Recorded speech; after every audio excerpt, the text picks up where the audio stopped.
আমার জন্য কষ্ট লাগছে।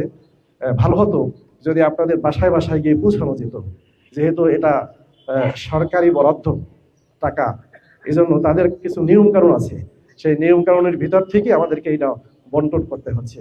এই জন্য আপনারা কষ্ট করে এসেছেন এই রোদের ভিতরে রমাদানের এই দিনে, এই জন্য আপনাদেরকে কাছে দুঃখ প্রকাশ করছি।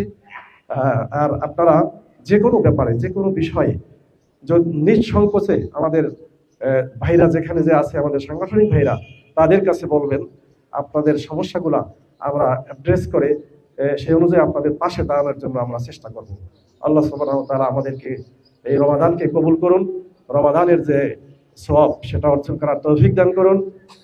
তার পাশাপাশি সবাই যেন আমরা আনন্দের সাথে ঈদ উদযাপন করতে পারি, সেই আশাবাদ ব্যক্ত করে আপনাদের সকলের দীর্ঘায়ু এবং সুস্থতা কামনা করে আমি আমার কথা শেষ করছি। আসসালামু আলাইকুম।